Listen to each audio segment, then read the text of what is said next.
A warm welcome to another episode of SciencePunk Explains the Frame Budget Approach. Last time, we got into how the FBA deals with irreversibility. So today, we're going to take those ideas and just push them to their absolute limit.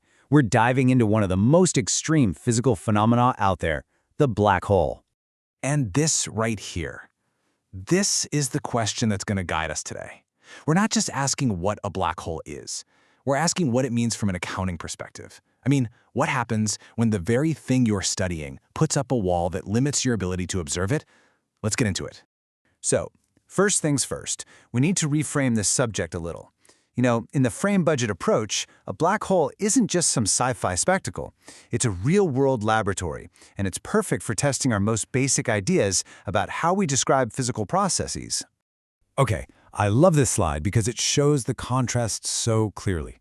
On one hand, you have the pop-sci view. It's a cosmic monster, a place where time freezes and anything that falls in is just gone. Total oblivion. But the FBA view, it's much more precise. It's not a monster, it's an extreme physical regime. Time doesn't just freeze, it's that the observer's perspective shifts dramatically. And it's not total oblivion, it's operational inaccessibility. That shift is, well, it's everything. And that's why black holes are so incredibly valuable to the FBI.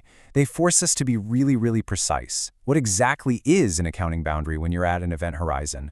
What's an information channel when communication is strictly one way? And what does it actually mean for something to be lost? Black holes take these ideas and stretch them to the breaking point, and that's usually where you find the deepest insights. All right, let's zoom in on the most famous feature of a black hole, right? The event horizon. We're going to try and redefine it here, moving away from this idea of a simple line in space to something way more fundamental from an FBA perspective. It sounds like such a basic question, doesn't it? But the FBA gives us a much richer answer than the one you might be used to. So let's break it down. First, you've got the standard definition. You've probably heard this a million times. It's a geometric boundary, the point of no return. It's basically a surface in space-time. And look, that's not wrong, but the FBA would argue that it's seriously incomplete. Now let's look at the FBA's take on it. From an operational view, the event horizon isn't just a geometric line, it's an operational boundary. It is the literal limit of our visibility, our access, our ability to read information, and our capacity to do our accounting. It's less a point of no return and more of an information firewall. And this is the really crucial point. Our description of reality is fundamentally limited by what we can access. So just because things look like they've frozen from our perspective on the outside, that doesn't mean the physics inside has just stopped. It just means our information channel has been severed. What we see is just one operationally accessible slice of a much bigger picture. This brings us straight to the next big idea. If information becomes inaccessible, does that mean it's lost? Is it destroyed? The FBA really challenges us to think about irreversible loss in a more careful way. It's not about things being broken, it's about them being buried. I mean, this question is at the very heart of the famous information paradox. But the FBA doesn't try to solve it with some kind of exotic new physics. It approaches it with a much stricter form of accounting. Let's see how that works. Okay, this slide is absolutely key. In the FBA, what we call loss actually breaks down into at least two different processes. First, there's path burial. Okay, imagine you write a message on a single grain of sand, and then you toss it into the Sahara Desert. Is the message destroyed? No. But are you ever going to find it and read it again? No way. The information is buried.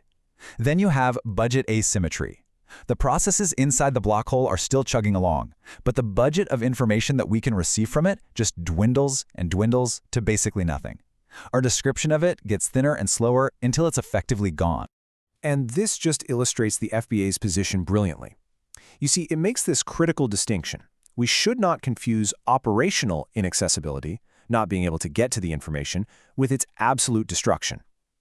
For an accountant, something you can't access is a loss on the books, for sure, but that doesn't mean it's gone from the universe. So, where does this new way of thinking about access and loss actually lead us? Well, now we're getting into the really forward-looking part of this explainer. Because, based on these principles, the FBA allows us to form a pretty powerful new hypothesis about the nature of gravity itself. And just to be crystal clear, as the slide says, this is a working hypothesis. This is an active, productive line of questioning that comes right out of the FBA's logic. It shows us where this kind of thinking might take us. Now just look at this conceptual flip. It's amazing.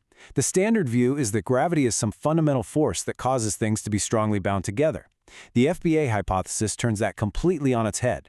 What if the strong binding of a system is the more fundamental thing, and what we measure and call gravity is just our external reading of that incredibly intense internal structure? The implication here is, well, it's profound. What we call curved spacetime might not be some pre-existing stage where things happen. Instead, it could be the operational language we are forced to use to describe a system with such extreme internal binding. Geometry itself could be a consequence of the information structure. And this brings us right back around full circle.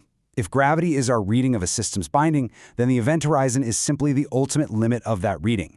It's the point where the internal binding is so total, so complete, that no information can possibly be accessed from the outside. It's the ultimate operational boundary, defined not by geometry, but by information itself. Okay, let's zoom back out and recap what we've just gone through before we look ahead to what's coming next on a much, much larger scale. So, here are the 3 crucial takeaways for today. First, black holes aren't monsters. They are the perfect stress test for the FBA's accounting rules.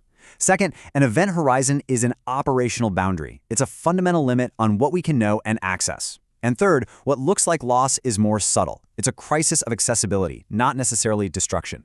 So next time, we're going to take these ideas about access and accounting, and we're going to apply them to the biggest system of them all, the entire universe. We'll widen our view from the black hole to the early cosmos and ask if it, too, might not be such a clean clockwork.